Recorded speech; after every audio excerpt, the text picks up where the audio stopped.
அருட்பெரும் ஜோதி அருட்பெரும் ஜோதி தனிப்பெரும் கருணை அருட்பெரும் ஜோதி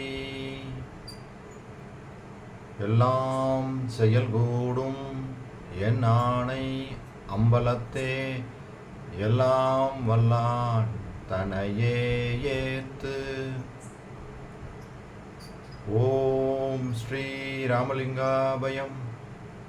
ஓம் ஸ்ரீ ராமலிங்காபயம். ஓம் ஸ்ரீ ராமலிங்காபயம். எல்லோருக்கும் வணக்கம். இது எனது யூடியூப் சேனலான எல்லாம் செயல்கூடும் வள்ளலார். நான் வள்ளலார் முத்து பேசுகிறேன். இன்றைய பதிவில் நாம் பிள்ளை சிறு விண்ணப்பம் என்ற தலைப்பின் கீழ் வரும் 7வது பாடலுக்கான விளக்கத்தை பார்க்க இருக்கின்றோம். முதலில் நான் பாடல் வரிகளை படிக்கிறேன், பின்பு விளக்கத்தை பார்ப்போம். இன்னும் இங்கு எனை நீ மடந்தையர் முயக்கில் எய்துவித்து இடுதியேல் அது உன் தன்னுள புணர்ப்பிங்கு எனக்கு ஒரு சிறிதும் சம்மதம் அன்று. நான் இதனை பண்ணுவது என்னே, இதில் அருவருப்பு பால் உணும் காலையே உளதால் மண்ணும் அம்பலத்தே நடம்புரிவோய் என் மதிப்பெல்லாம் திருவடி மலர்க்கே அப்படின்னு அருமையான பாடல் பாடியிருக்கிறாங்க. இதுக்கு விளக்கம் என்னன்னு பார்ப்போம். நிலை பெற்ற அம்பலத்தின் கண் கூத்தாடும் பெருமானே, இவ்வுலகில் இனிமேலும் என்னை பெண்டிர் புணர்ச்சியில் ஈடுபடுத்துவையாயின் அது தானும் தான் நுகர்தல் வேண்டி நீ என்னை புணர்ப்பதே ஆகும். எனக்கு அதன் கண் சிறிதும் இசைவில்லை. நான் இதை சொல்ல வேண்டாம். இதன் கண் உண்டாகும் அருவருப்பு எனக்கு பால் உண்ணும் சிறு பருவத்திலே உண்டானதாகும்.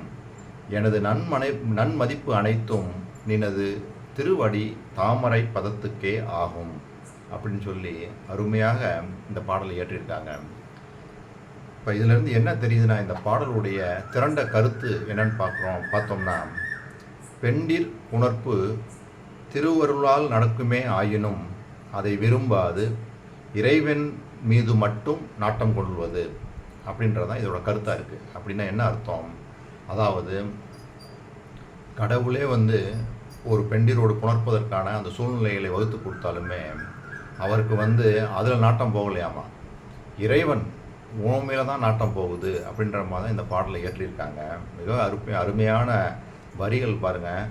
பால் உண்ணும் பருவத்திலே, அதாவது அருவருப்பு பால் உண்ணும் காலையே உளதால் மண்ணும் அம்பலத்தே நடம்புரிவோய் என் மதிப்பெல்லாம் திருவடி மலர்க்கே அப்படின்னு சொல்லி அருமையாக சொல்கிறாங்க. சரி, இதுக்கு நம்ம ரெஃபரன்ஸ் உரைநடையில் சென்ற பதிவில் நம்ம பார்த்தோம். நீங்கள் இப்போ எல்லோரும் அந்த ஒரு பதிவை ஏற்கனவே பார்த்துருப்பீங்க. அதோட தொடர்ச்சியை அதை பார்க்கும்போது இந்த காமத்தை பற்றி வள்ளல் பெருமான் சொன்ன எல்லா விஷயங்களுமே கவர் ஆகிருக்கும். அதுலேயே உரைநடையில் நம்ம பார்த்தோம். அதோடு கூட இப்போ சொல்ல போகிற விஷயத்தையும் சேர்த்து பாருங்கள். பார்க்கும்போது இன்னமும் தெளிவாகுது. வள்ளல் பெருமான் இந்த காமம் என்று சொல்லக்கூடிய இந்த உடல் உறவை இல்வாழ்வானுக்கு எப்படி தெளிவாக சொல்கிறாங்கன்னு நம்ம புரிஞ்சுக்கலாம். அதே சமயத்தில் அந்த அருள் நிலையில் அதிதீவிர பக்குவியாக இருந்தால் என்ன செய்யணும், அவங்களுடைய நிலை என்னன்றதை இப்போ நம்ம இதுலேயும் சொல்லியிருக்காங்க. இன்றைக்கி உள்ள இந்த வீடியோவில் அதிதீவிர பக்குவி, அதாவது நம்ம சுத்த சன்மார்க்கத்தில் விரைந்து ஏறணும், அதே சமயத்தில் அந்த முடிவாக பெறணும் அப்படின்ற அந்த ஒரு வைராக்கியத்தோடு பயணிக்கிறாங்கல்ல, அவங்களுக்கு காமம் எப்படி இருக்கணும் அப்படின்றத வள்ளல் பெருமான் இந்த உரைநடை பகுதியில் சொல்லியிருக்காங்க. அதை இன்றைக்கி படித்து தெரிஞ்சுக்கலாம். அதோடு கூட ஞானசிரியையில் கருநெறி வீழ்ந்து உழலாதீர் அப்படின்னு சொல்லி சொல்கிறாங்க. அது என்ன அப்படின்னா என்ன அப்படின்றதையும் பார்த்து தெரிஞ்சு அதுக்கும் இந்த பாடலுக்கும் என்ன சம்மந்தம் அப்படின்றத நம்ம அதை படித்து தெரிஞ்சுக்கும் போது நம்மளுக்கு என்ன புரிய வரும். முதல்ல நான் இப்போ உரைநடையில் அந்த காமத்தை பற்றி அதாவது உடல் உறவை பற்றி வள்ளல் பெருமான் அதிதீவிர பக்குவிக்கு எப்படி சொல்லியிருக்காங்க அப்படின்றத படிக்க போகிறேன். 107வது தலைப்பு, தேகம் நீடிப்பதற்கு தீப பிரமாணம். இது உபதேச குறிப்புகள் உரைநடை பகுதி. தேகம் நீடிப்பதற்கு தீப பிரமாணம். அகல் தேகம், எண்ணெய் இரத்தம், திரி சுக்கிலம், பிரகாசம் ஆன்மா. அதாவது ஒரு விளக்கு வைக்கிறோம். அந்த விளக்கை வந்து எப்படி சொல்கிறாங்க பாருங்கள். அந்த அகல், அந்த இதுக்கு பார்த்து சட்டி மாதிரி ஒன்று வைக்கிறோம்ல, சட்டியோ அல்லது ஒரு எதாவனா இருக்கலாம், வெள்ளியில் கூட வைக்கிறாங்க. வெறும் மண்சட்டியில் கூட அந்த அகல் விளக்கு இருக்குது. அந்த அகல் வந்து தேகம்னு சொல்கிறாங்க. எண்ணெய் வந்து ரத்தம். அந்த திரி போடுறோம்ல, அது வந்து சுக்கிலம் அப்படின்றாங்க. அந்த பிரகாசம் தான் ஆன்மா. இதை வந்து அப்படியே ரிலேட் பண்ணுறாங்க. அந்த தீபத்தையும் நம்ம அந்த உடம்பையும் அப்படியே ரிலேட் பண்ணுறாங்க.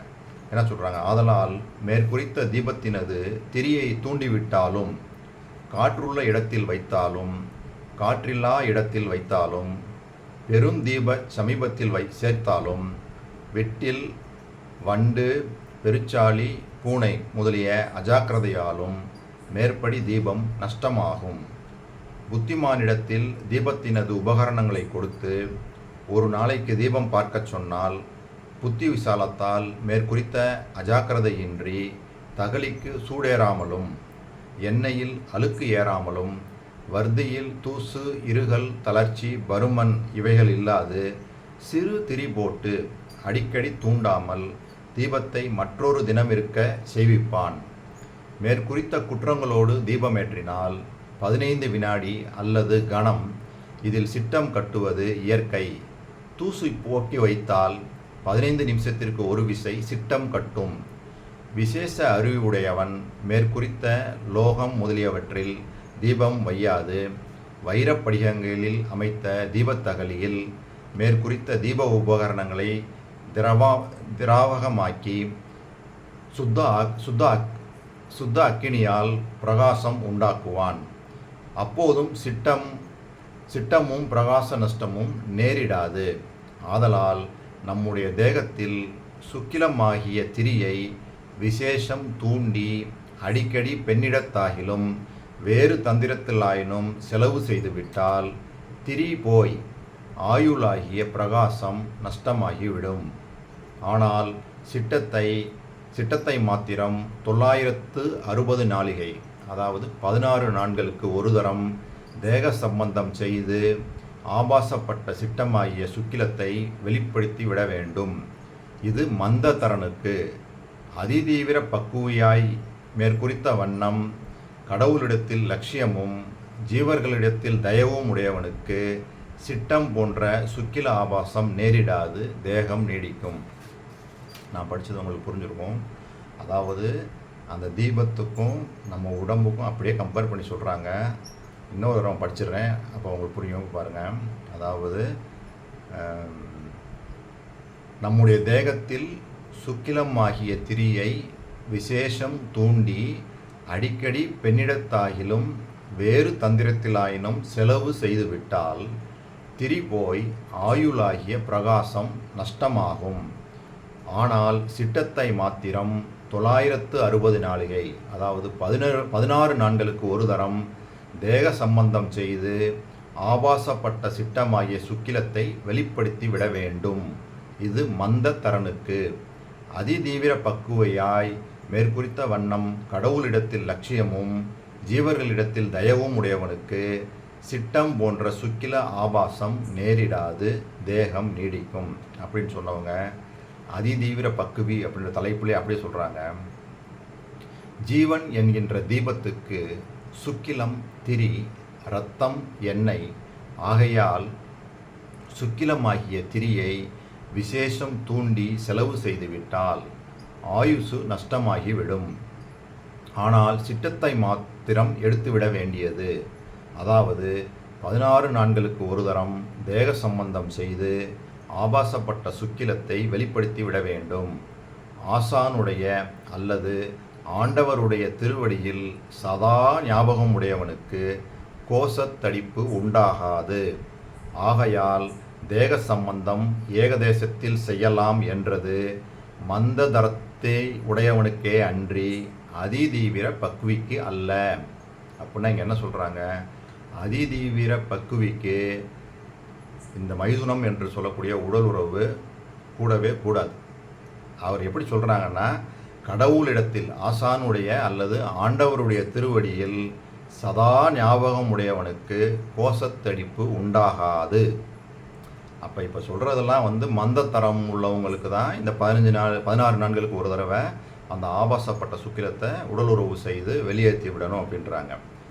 இந்த அதிதீவிர பக்குவிக்கு மைதுனம்ன்றது வந்து கூடாதுன்றாங்க. கூடாது அப்படின்னா இயற்கையாகவே அது நடக்காது அப்படின்றாங்க. ஏன்னா அவன் சதா வந்து அந்த கடவுளிடத்தையோ அல்லது குருவிடமோ அந்த மனசையே வச்சுக்கிட்டே இருக்கும்போது அவனுக்கு கோசத்தடிப்பு உண்டாகாது. அதனால் அவனுக்கு வந்து இந்த இது பொருந்தாது அப்படின்றாங்க. அப்போ என்ன அர்த்தம்? அதிதீவிர பக்குவிக்கு வந்து இந்த மைதுனம் என்ற உடல் உறவு தேவையில்லை, அந்த எண்ணமே எழாது அப்படின்றத இந்த இது மூலமாக தெரிய வருது. சரி, இப்படி சொன்னவங்க அடுத்து இது வந்து அதிதீவிர பக்குவி எப்படி இருக்கணும், சாதாரண குடும்பஸ்தன் அதாவது மந்ததரம் உடையவங்க எப்படி இருக்கணும் அப்படின்றத ரெண்டையும் வேறுபடுத்தி தெளிவாக சொல்லியிருக்கிறாங்க சொன்னவங்க. இப்போ அடுத்து அதாவது ஞானசரி 12வது பாடலில் கருநெறி வீழ்ந்து உழலாதீர் கலக்கமடையாதீர் கண்மையினால் கருத்தொருமித்து உண்மை உரைத்தேனே அப்படின்னு சொல்லி சொல்கிறாங்க. அப்போ இதில் வந்து இந்த கருநெறி அப்படின்னு சொல்கிறாங்க பார்த்தீங்களா, அந்த கருநெறினா கரு உற்பத்தி ஆகக்கூடிய நெறியை போதிக்கக்கூடியது. அதெல்லாம் வந்து அதில் போய் மாட்டிக்கிறாதீங்க. ஏன்னா அதில் போய் மாட்டிக்கிட்டீங்கன்னா அவங்க வந்தால் என்ன சொல்லுவாங்க, பிறந்தா இறக்கணும்னு சொல்லி அதை போதனை பண்ணுவாங்க. ஏன்னா அவங்களுக்கு அதுதான் தெரியும். அப்போ அதில் போய் வீழ்ந்து உளராதீங்க அப்படின்றாங்க. அப்போ இவர் சொல்லக்கூடிய நெறி வந்து ஒளி நெறிக்கு வாங்க அப்படின்றாங்க. ஒளி நெறி அப்படின்னு சொல்லும் போதே அப்போ வந்து விந்து ஒளி நெறி எப்படி பெறணும் அப்படின்னு சொல்லும்போது பார்த்தீங்கன்னா இவங்க வந்து விந்து சொல்கிறோம் பார்த்தீங்களா, அந்த விந்துக்கு வந்து பொருள் பார்த்தீங்கன்னா சுக்கிலம் ஒளி அப்படின்னு 2 பொருள் இருக்குது. வள்ளல் பெருமான் என்ன சொல்கிறாங்க, இந்த கீழ்நிலை சுக்கிலம்னு சொல்லக்கூடிய நம்ம உடலுறவு மூலமாக பெறக்கூடிய இந்த குழந்தை வந்து இங்கே இருந்து இந்த குழந்தை வந்து இறந்து போகும். வள்ளல் பெருமான் என்ன சொல்கிறாங்க, இந்த கீழ்நிலையில் உள்ள இந்த சுக்கிலத்தை வந்து மேலே ஏற்றி கொண்டு போகணுன்றாங்க, இங்கே கொண்டு வரணுன்றாங்க புருவ மத்திக்கு. எப்படி சொல்கிறாங்கன்னா இந்த சுக்கிலத்தை வந்து ஒளியாக எப்படி மாற்ற முடியும் அப்படின்னா சுத்த உஷ்ணம், தவம், ஜீவகாருண்யம், பக்தி, புருவ மத்தியில் செய்யக்கூடிய அந்த தியானம், இது மூலமாக இதை வந்து ஒளியாக மாற்றி அதைத்தான் வந்து பரவிந்துவாக மாறி இந்த நடுநாடி மூலமாக மேலே ஏறி இங்கே வரணும் அப்படின்றாங்க. இங்கே வரும்போது அங்கே இருந்து பரவிந்து கடவுளுடைய அந்த பரவிந்து வந்து இது 2 சேரும்போது நம்ம வந்து இங்கே வந்து பிறக்கணும் அப்படின்றாங்க. இதைத்தான் வந்து சமயத்தில் வந்து முருகப்பெருமான் வந்து சிவபெருமான் நெற்றி கண்ணிலேருந்து பிறந்தான் அப்படின்னு சொல்லுவாங்க. அப்போ அதுக்கு காரணம் என்னென்னா நம்ம சாதாரணமாக இப்போ ஆண் பெண் சேர்க்கையினால் கீழ்நிலையை சுக்கிலம் வெளியே வந்ததுன்னா மனித பிறப்பு. இந்த மனித பிறப்பில் என்ன ஆகும், பிறந்து இறந்து போயிடுவோம். இப்படி பிறந்தா நம்ம என்ன ஆகணும், இந்த பிறப்பை மாற்றி இது வந்து அந்த சுக்கிலத்தை வந்து அப்படியே ஒளியாக மாற்றி இங்கே கொண்டு வந்து பரவிந்து மேலிருந்து வரக்கூடிய பரநாதம். அதனால தான் பேருபதேசத்தில் அருமையாக சொல்லியிருப்பாங்க, சன்மார்க்க கொடி கட்டி கொண்டது அப்படின்னு சொல்லிட்டு. அதாவது நாபி முதல் புருவமத்து ஈராக ஒரு நாடி இருக்கிறது. அந்த நாடியின் மேல் புறத்தில் வந்து ஒரு ஜவ்வு தொங்குதுன்னு சொல்லுவாங்க. ஜவ்வின் கீழ்ப்புறம் வெள்ளை, மேல்புறம் மஞ்சள் அப்படின்வாங்க. இதைத்தான் அவங்க சொல்கிறாங்க. அப்போ அப்படி வரணும். அதே மாதிரி இன்னும் கூட இதில் சொல்லுவாங்க, அதாவது சுக்கிலம் எல்லாம் ஒரு திரளாய் பந்தித்து ஒரு திரள் ஆயிட அப்படின்றாங்க. அதாவது சுக்கிலம் அனைத்தும் பந்தித்து ஒரு திரள் ஆயிட அப்படின்னு சொல்லி அகவல்ல அந்த நம்ம உடம்புல ஏற்படக்கூடிய மாற்றங்கள் எல்லாம் சொல்லிட்டு வரும்போது இந்த ஒரு வரியும் வரும். இதைத்தான் வந்து அந்த ஒரு திரள் ஆயிரனா பந்தித்து ஒரு திரள்னா அதான் முருகனுக்கு வந்து 6 பட்டை அப்படின்னு சொல்கிறாங்க பாருங்கள், 6 முகம்லாம் சொல்கிறாங்க பார்த்தீங்களா. அந்த மாதிரி பந்தித்து இங்கே வந்து பந்து போல் இங்கே வந்துடணும் அப்படின்றாங்க. அந்த சுக்கிலம் வந்து உருண்டு இங்கே வரணும் அப்படின்னு சொல்கிறாங்க. அதே மாதிரி சுக்கிலத்தை மேலேற்றும் பழக்கத்துக்கு வந்து தூக்கமும் சோம்பலும் வந்து மிக பெரும் பகைகள்னு கூட சொல்கிறாங்க. அப்போ இப்படிலாம் இவ்வளோ தெளிவாக சொல்கிறவங்க அப்போ நம்ம வந்து என்ன பண்ணணும் அப்படின்னா மாற்றி இங்கே வந்து பிறக்கணும் அப்படின்றாங்க. நம்ம சாதாரண பிறப்பு இப்படி பிறந்துக்கிட்டு இருந்தோம்னா மரணம். இதே சுக்கிலம் வந்து மேலே ஏறி, அதான் சுக்கிலத்தை மேலேற்றும் பழக்கம்ன்றாங்க. இதை மேலேறி அது எப்படி வரும், சுத்த உஷ்ணம், நம்ம செய்யக்கூடிய பக்தி, தியானம், புருவமதி தியானம், ஜீவகாருண்யம், இதிலெல்லாம் வந்து நம்ம சுத்த உஷ்ணம் ஏற்பட்டு அந்த சுக்கிலம் வந்து இங்கே வந்து இந்த பரவிந்து வந்து பரநாதத்தோட கலக்கணும். இப்படி கலந்து இப்படி பறக்கணும். இப்படி பிறந்தவங்க தான் அந்த முருகப்பெருமான், இப்படி பிறந்தவங்க தான் வள்ளல் பெருமான். அதனால தான் வந்து அவர் வந்து என்ன சொல்கிறாங்க, சிதம்பரம் ராமலிங்கம் நம்மளை சொல்லிக்கிறாங்க. ஏன்னா நம்ம சாதாரண உபகாரத்தால் பெற்ற தந்தை தாய் மூலமாக பெறக்கூடிய குழந்தைகள் இங்கே இருக்குது. ஆனால் கடவுள் அங்கேருந்து வர்றது, நம்ம இருந்து மேலே ஏறி அங்கேருந்து பரவிந்து பரநாதம் கலப்பினால் பிறக்கக்கூடிய குழந்தையாக நம்ம மாறணும் அப்படின்றதான் சொல்கிறாங்க. இந்த நிலைக்கு தான் அவர் வந்து அருமையாக ஒரு அகவல் வரி, அவ்வியல் ஆதிவோர் ஆறும் தவிர்த்த பேர் அவ்வியல் வலுத்தும் அருட்பெரும் ஜோதி அப்படின்றாங்க. இந்த இடத்துல வந்து அவ்வியல் ஆதிவோர் ஆறும் அப்படின்னு சொல்கிறாங்கல்ல, அதாவது ஆறுன்னு சொல்லக்கூடிய அந்த காமம், கோபம், லோபம், மதம், மாச்சரியம் இதெல்லாம் இருக்குது பார்த்தீங்களா, இதைத்தான் வந்து இந்த அவ்வியம் ஆதி ஓர் ஆறும் சொல்கிறாங்க. இந்த ஆறும் தவிர்த்த பேருக்கு வந்து பேரவ்வியல் அப்படின்றாங்க. அதாவது மிகப்பெரிய அந்த கடவுள் நிலை, அதைத்தான் வந்து அகரவியல், பெரிய அகரவியல், அதாவது கடவுள் நிலையை பெறுவார்கள் அப்படின்னு சொல்லி இந்த அருட்பெரும் ஜோதி சொல்லுதாமா, பெற்று வாழ்வார்கள் அப்படின்னு சொல்லி வாழ்த்துதாமா அருட்பெரும் ஜோதி. அப்போ இந்த நிலைக்கு நம்ம போக முடியும். அதாவது இங்கே வந்து நம்ம எப்போ வந்து இந்த சுக்கிலம் மேலேறி நம்ம இங்கே இருந்து புதியதாக அந்த பரவிந்து பரநாதத்தோட கலப்பு ஏற்படுது பார்த்தீங்களா, அது மாதிரி நம்ம எப்போ பிறப்பு நம்மளுக்கு உண்டாகுதோ அப்போ தான் இந்த அந்த ராகாதிகள் என்று சொல்லக்கூடிய இந்த செயற்கை குணங்கள் அவ்வியம் ஆதி ஓர் ஆறு அப்படின்னு சொல்கிறாங்கல்ல, காமம், கோபம், லோபம், மதம், ஆச்சரியம், இதெல்லாம் போய் நம்ம அந்த கடவுள் நிலை, அந்த நிலைக்கு நம்ம வருவோம். அதனால தான் வள்ளல் பெருமான் எல்லா இடங்களிலையும் இந்த காமம், கோபம், லோபம், மதம், ஆச்சரியம் இதெல்லாம் வந்து நம்ம இந்த செயற்கை குணங்களை எல்லாம் தவிர்த்து கொள்ளணும்னு சொல்லிட்டே வர்றாங்க. அப்போ இந்த செயற்கை குணங்கள் தனித்து போகுது பார்த்தீங்களா, அந்த நிலை வந்து இந்த நிலை தான். இந்த சுக்கிலம் மேலேறி அந்த இடத்துக்கு வரும்போது பார்த்தீங்கன்னா இந்த 6 குணங்களும் நம்மளுக்கு போயிருக்கும். ஏன்னா நம்ம அந்த கடவுள் நிலைக்கு அப்போ தான் வர்றோம் அப்படின்றதான் இந்த பாடல்கள் மூலமாக தெளிவாகுது என்ற சிந்தனையோடு நான் இந்த வீடியோவை நிறைவு செய்கின்றேன். இதுவரை பொறுமை காத்து எனது வீடியோவை பார்த்த உங்களுக்கு கோடான கோடி நமஸ்காரங்களும் நன்றிகளும். மீண்டும் நாளைய பதிவில் நாம் 8வது பாடலுக்கான விளக்கத்தை பார்ப்போம். அருட்பெரும் ஜோதி அருட்பெரும் ஜோதி தனிப்பெரும் கருணை அருட்பெரும் ஜோதி.